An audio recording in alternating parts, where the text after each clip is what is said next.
Hello, welcome to OJ Studios. Please enjoy this week's chapter of The Unknown by Lacey and Olivia Julius.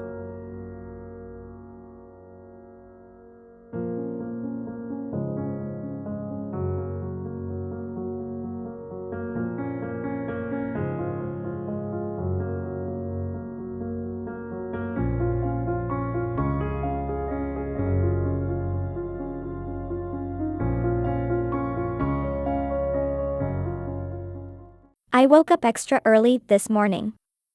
I looked at the alarm clock and saw it was 3 in the morning. But I had to be awake right now. Today was homecoming, and it was our school's tradition to have cheerleaders go to the football team members' houses and wake them up and take them to Eagle Cafe for breakfast before school. Emma had done it for me for the past 3 years, and I guess I now have to do it for a football player this year. I could see the cheerleading uniform hanging on the door. I sighed. Last week my football jersey was hanging up there, ready to be worn under the Friday night lights. Now, instead of gearing up to lead the team to victory, I was preparing to cheer them on from the sidelines. The stark contrast between the two realities hit me like a ton of bricks. I had to remind myself why I was doing this, why I was enduring this strange, new life. The only way to figure out a way back was to play along and blend in. I got up and started my morning routine, this time taking extra care to style my hair in the way Emma had shown me earlier in the week. If I was going to fit in, I had to look the part. I reached for the uniform, the fabric smooth and foreign under my fingers. The red and black of the Eagles squad shimmered faintly in the morning light.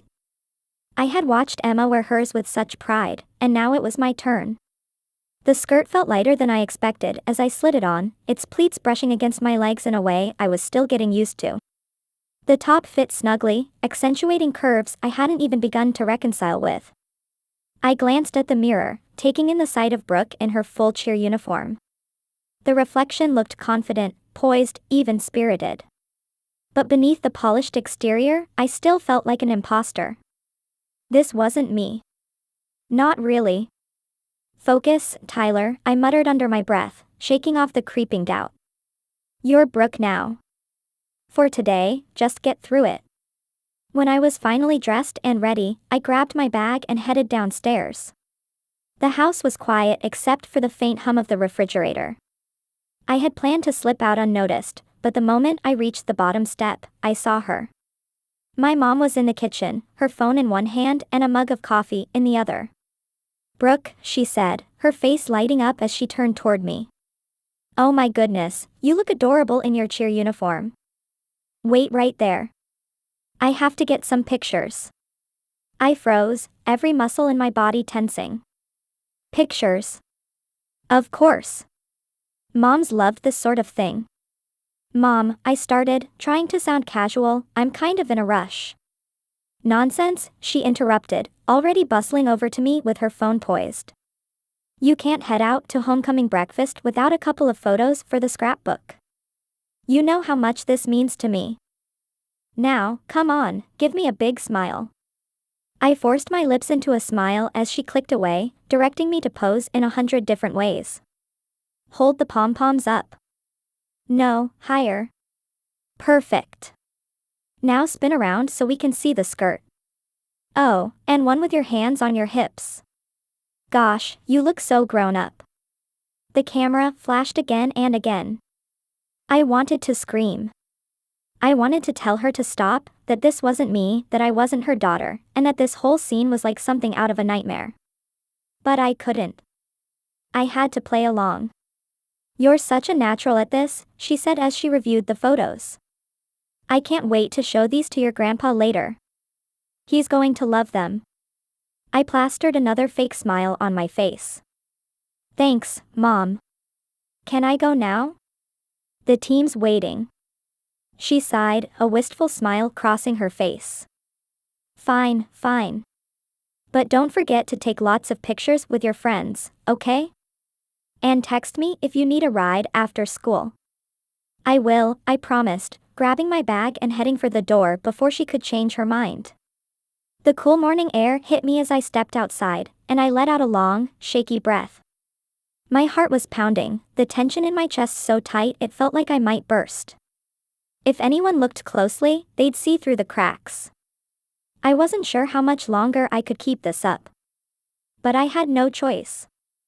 I had to keep going. I saw Shayna's mom pull up to my house and Shayna popped out of the car wearing her own matching cheer uniform. "Are you ready to wake up Bryce?" she asked cheerfully. "Bryce?" I asked, thinking about how he asked me to homecoming yesterday. Of course, he's the only player in our grade, remember? I nodded, forcing a smile. Of course, Bryce.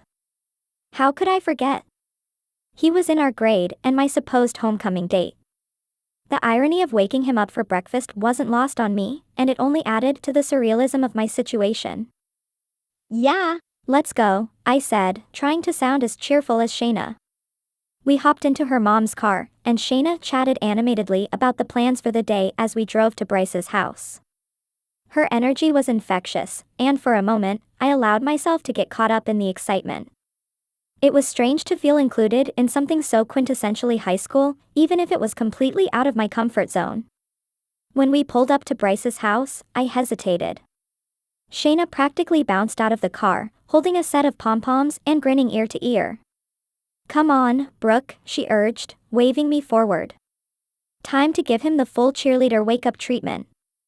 I followed her to the front door, my heart pounding.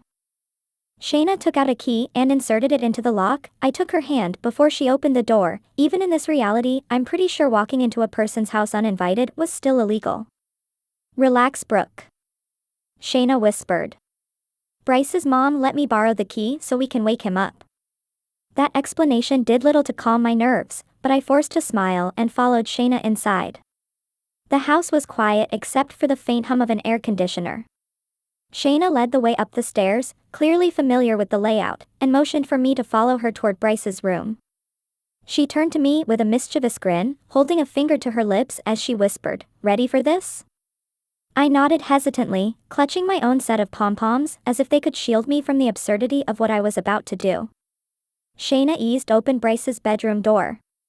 The room was dimly lit, the only illumination coming from a sliver of sunlight sneaking through the blinds.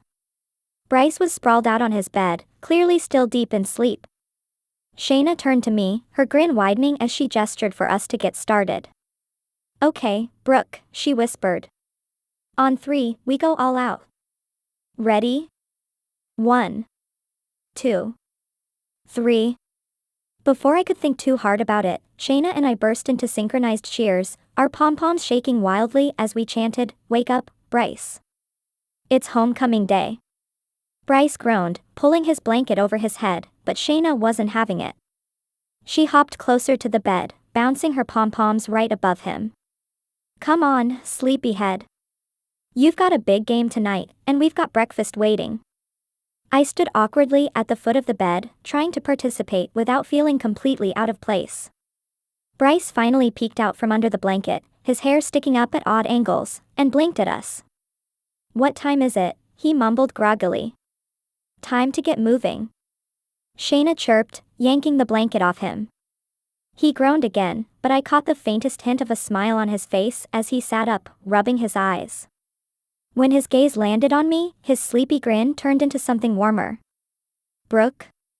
You're here too?" "Of course," I said, doing my best to sound natural. "We couldn't let you miss out on the homecoming tradition."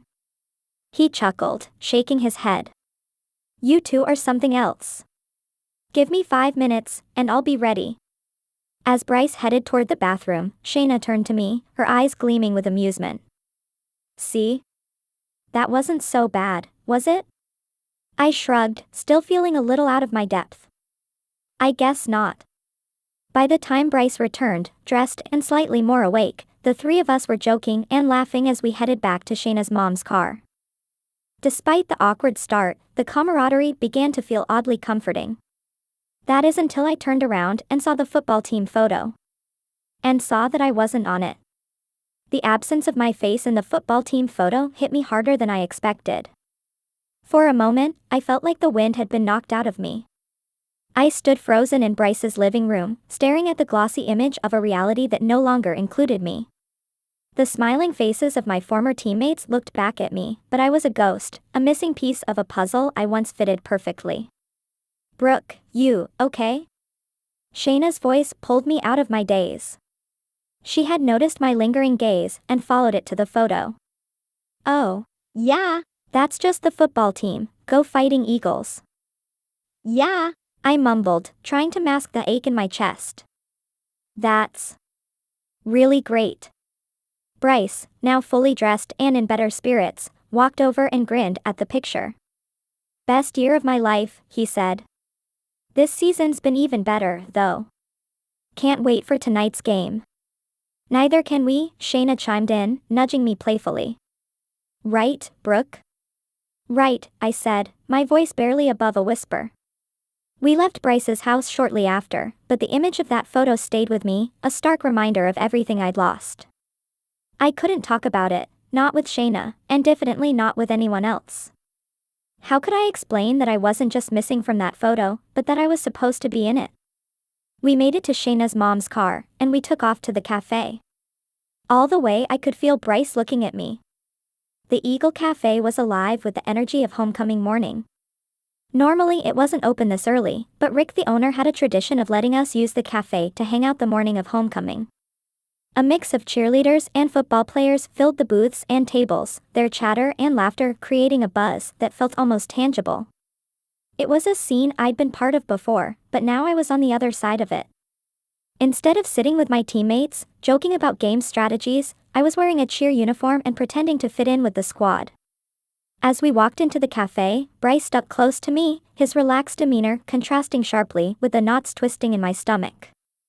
Shayna led the way to a booth near the window, where Emma and a few other cheerleaders were already seated. They greeted us with smiles and waves, sliding over to make room. Hey, Brooke. Emma called out, her face lighting up when she saw me. Looking great in the uniform. Thanks, I said, forcing a smile as I slid into the booth.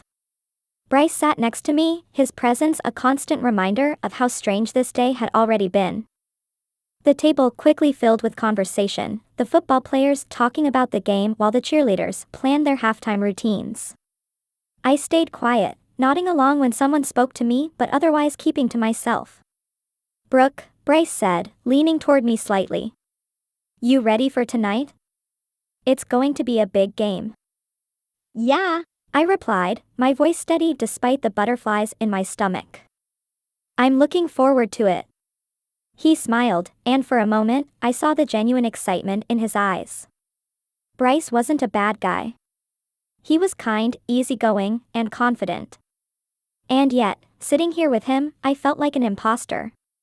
Emma caught my eye from across the table, her expression a mix of curiosity and encouragement.